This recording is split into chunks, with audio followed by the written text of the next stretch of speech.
ওম গণেশায় নমঃ। নমস্কাৰ প্ৰিয় শ্ৰোতা দৰ্শক, সকলোৰে প্ৰত্যেকটো দিন শুভ হওক, মংগলময় হওক, শান্তি আহক, সম্প্ৰীতি বাতাবৰণ সৰ্বত্ৰে ধৰ্মৰ জয়, অধৰ্মৰ পৰাজয়, দুষ্টক দমন, শান্তক পালন, সৰ্বত্ৰে অগ্ৰগতি হওক। নিজৰ ইচ্ছামতে যাতে আপোনালোকে আগবাঢ়িব পাৰে, নিজৰ সপোন যাতে পূৰ্ণ কৰিব পাৰে, তাৰ বিশেষ কামনা লৈ ভগৱানৰ শ্ৰীচৰণত প্ৰণিপাত, অজস্ৰ প্ৰণিপাত। যিসকল ধাৰ্মিক লোক, যিসকলে ধৰ্মক বিশ্বাস কৰে, যিসকলে জ্যোতিষশাস্ত্ৰক বিশ্বাস কৰে আৰু যিসকলে হিন্দু সনাতন ধৰ্মী বুলি নিজকে ভাবে, সেইসকলেহে প্ৰকৃততে আমাৰ চেনেলৰ ভিডিঅ'সমূহ প্ৰত্যক্ষ কৰে। আৰু এইসকল ব্যক্তিয়েও প্ৰত্যক্ষ কৰে যিসকল ব্যক্তি ধৰ্মৰ ওপৰত সৰ্বত্ৰে বিশ্বাস থাকে, আৰু এনেধৰণৰ ব্যক্তিসকলেও প্ৰত্যক্ষ কৰে যি সৰ্বত্ৰে বিভিন্ন প্ৰকাৰৰ উন্নতি সাধন কৰিব বিচাৰে, আৰু ছাত্ৰ ছাত্ৰীসকলেও আমাৰ ভিডিঅ' দৰ্শন কৰিবলৈ আৰম্ভ কৰিছে। এতিয়া কথা হৈছে, জ্যোতিষশাস্ত্ৰ যিসকল নতুনকৈ ছাত্ৰ ছাত্ৰীয়ে মোৰ ভিডিঅ'সমূহ চাবলৈ আৰম্ভণি কৰিছে, ফোন পাই আছোঁ বহুতো লোকৰ, গতিকে এইখিনি কথা ক'বলগীয়া। ৰাশিফলৰ দিশে আগবাঢ়িম, কিন্তু এইখিনি কথা মই আপোনালোকক জনোৱাটো প্ৰয়োজনীয়। জ্যোতিষশাস্ত্ৰ সৌৰজগতৰ সূৰ্য গ্ৰহক কেন্দ্ৰ কৰি বাকী 9টা গ্ৰহৰ গতিপথ থাকে। প্ৰত্যেকটো গ্ৰহৰ গতিপথ পৃথক পৃথক।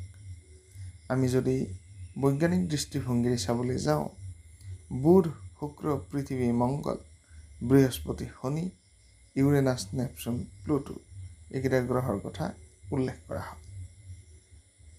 যিসকল ছাত্ৰ ছাত্ৰীয়ে মোৰ ভিডিঅ' চাই আছে, তেওঁলোকক ক'ব বিচাৰিছোঁ, এই যি আমি 9টা গ্ৰহ পাইছোঁ, এই 9টা গ্ৰহ হৈছে সৌৰজগতৰ বা তোমালোকৰ কিতাপত থকা গ্ৰহ।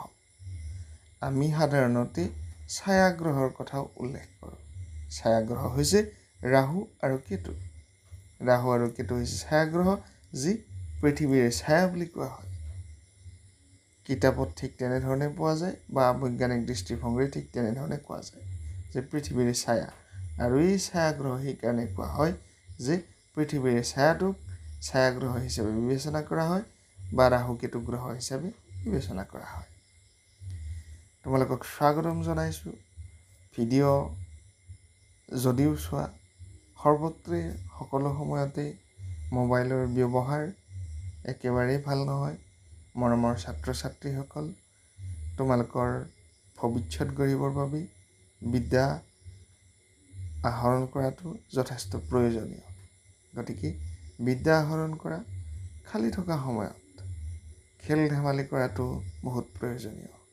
আজিৰ সময়ত পথাৰত গৈ, খেলপথাৰত গৈ খেলা ধূলা কৰা ল'ৰা ছোৱালীৰ সংখ্যা খুবেই তাকৰ।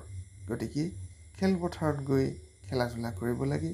শাৰীৰিক পৰিশ্ৰম হয়, যাৰ বাবে শৰীৰৰ ৰক্ত সঞ্চালন আদি সৰ্বতো প্ৰকাৰৰ উন্নতি সমৃদ্ধি শৰীৰৰ বাবেও কৰিব লাগে। নিশ্চয়কৈ সকলোকে ধন্যবাদ জনাইছোঁ। ভিডিঅ'টো শ্বেয়াৰ কৰিব বুলিও আশা ৰাখিছোঁ। আহিছোঁ ৰাশিফলৰ পিনে। মংগল গ্ৰহৰ বিৰাট পৰিৱৰ্তন হৈছে। মংগল গ্ৰহৰ যি বৃহৎ পৰিৱৰ্তন, এই বৃহৎ পৰিৱৰ্তনত কোৱা হৈছে যে ৰাজকীয় সুখ কোনো কোনো ৰাশি লাভ কৰিব পাৰে। ৰাজকীয় সুখ অৰ্থাৎ ৰাজনৈতিক জগতত উন্নতি, ৰজাৰ দৰে সম্পত্তি, ৰজাৰ দৰে অগ্ৰগতি কৰ্মৰ ক্ষেত্ৰত, ৰজাৰ দৰে আচৰণ ব্যৱহাৰ কৰ্ম, ঠিক তেনেধৰণৰ এই ৰাজকীয় সুখ বিশেষ 2 ৰাশিৰ ওপৰত অগ্ৰগতিৰ দিশে আহিছে বুলি কোৱা হৈছে মংগল গ্ৰহ। আৰু মংগল গ্ৰহ সাধাৰণতে বিবাহৰ কাৰক গ্ৰহ।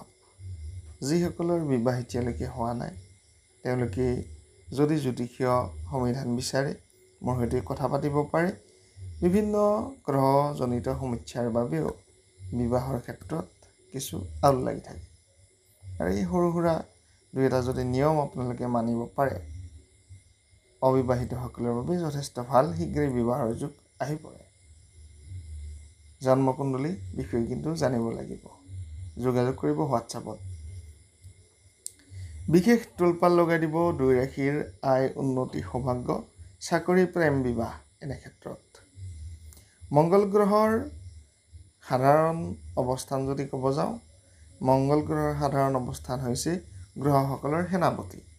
গ্ৰহসকলৰ সেনাপতি হিচাপে বিবেচিত আৰু প্ৰত্যেকটো ব্যক্তিৰ ৰাশিৰ লগ্নৰ ফলত গুৰুত্বপূৰ্ণ ভূমিকা প্ৰদান কৰে মংগল গ্ৰহই।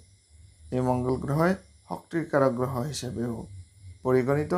কৰ্মৰ ক্ষেত্ৰত কৰ্মজীৱনত চাকৰিৰ বাবে মংগল শক্তিশালী হোৱা খুবেই প্ৰয়োজন। জ্যোতিষশাস্ত্ৰ বা জ্যোতিষবিদসকলৰ মতে গৱেষণাকাৰীসকলৰ মতে 12টা গ্ৰহৰ ওপৰত প্ৰভাৱান্বিত কৰে এটা ৰাশিৰ পৰিৱৰ্তনে। এটা গ্ৰহৰ ৰাশি পৰিৱৰ্তনে আৰু বিশেষ 41 দিন বা 45 দিন আপোনালোকে ফলাফল পাব। কোন কোন ৰাশিৰ অগ্ৰগতি আহিছে তাক পোনপটীয়াকৈ কৈ দিব বিচাৰিছোঁ। যিহেতু ৰাশিচক্ৰৰ অগ্ৰগতিৰ কথা পূৰ্বতে মই কৈ আহিছোঁ, কোৱা হৈছে যে ৰাশিচক্ৰত পৰিৱৰ্তনৰ ঘৰত আহিলে মংগল গ্ৰহৰ পৰিৱৰ্তন হ'লে বিশেষ অগ্ৰগতি বা সুবিধা লাভ কৰিব পাৰে বা মংগলৰ গমনৰ ক্ষেত্ৰতো সুবিধা অগ্ৰগতি লাভ কৰিব পাৰে কোনো বিশেষ গ্ৰহই। এই গ্ৰহ হৈছে প্ৰথম সৌভাগ্যৱান ৰাশি কৰি তুলিছে তুলা ৰাশিক। তুলা ৰাশিৰ জাতক জাতিকাসকলৰ সৰ্বত্ৰে উন্নতি অগ্ৰগতিৰ বাতাবৰণ তেওঁলোকৰ দেখা গৈছে আৰু তুলা ৰাশিৰ জাতক জাতিকাসকলৰ সৰ্বত্ৰে সমৃদ্ধি যোগ দেখা গৈছে। চাকৰিৰ ক্ষেত্ৰত উন্নতি বিবাহৰ ক্ষেত্ৰতো ভাল ফলাফল অবিবাহিতসকলৰ বাবে আৰু মংগল কুণ্ডলীত যদি শুভ অৱস্থাত আছে আপোনাৰ যথেষ্ট উন্নতি আহিব। ধনু ৰাশি হৈছে দ্বিতীয় সৌভাগ্যৱান ৰাশি। ধনু ৰাশিৰ জাতক জাতিকাসকলৰ সৰ্বাংগীন উন্নতি অগ্ৰগতিৰ দিশে অগ্ৰসৰ হ'ব আৰু ধনু ৰাশিৰ জাতক জাতিকাসকলৰ ভালপোৱা প্ৰেম প্ৰীতিৰ ক্ষেত্ৰতো অগ্ৰগতিৰ দিশ আছে। গতিকে ধনু ৰাশিৰ জাতক জাতিকাসকলৰ এই শুভ সময় মংগলময় সময় আপোনালোকৰ বাবে আহিছে বুলিও ক'ব পাৰি। তুলা ৰাশি আৰু ধনু ৰাশিৰ জাতক জাতিকাসকলৰ সৰ্বত্ৰে উন্নতি আহিব। তাৰ বাহিৰেও 12টা ৰাশিৰ ওপৰত যিহেতু প্ৰভাৱান্বিত হ'ব আপোনাৰ জন্মকুণ্ডলীত যদি মংগল আপোনাৰ ফেভাৰত আছে তেনেহ'লে সৰ্বত্ৰে উন্নতি সমৃদ্ধি আৰু প্ৰেমৰ ক্ষেত্ৰত যথেষ্ট ভাল ফলাফল এটা পাব। মংগল যিহেতু গ্ৰহসকলৰ সেনাপতি ৰাজনৈতিক দিশত অগ্ৰগতিৰ দিশে অগ্ৰসৰ হ'ব কোনো বিশেষ ৰাশি আৰু উন্নতিৰ ফালে অগ্ৰসৰ হ'ব পাৰিব। ধন্যবাদ।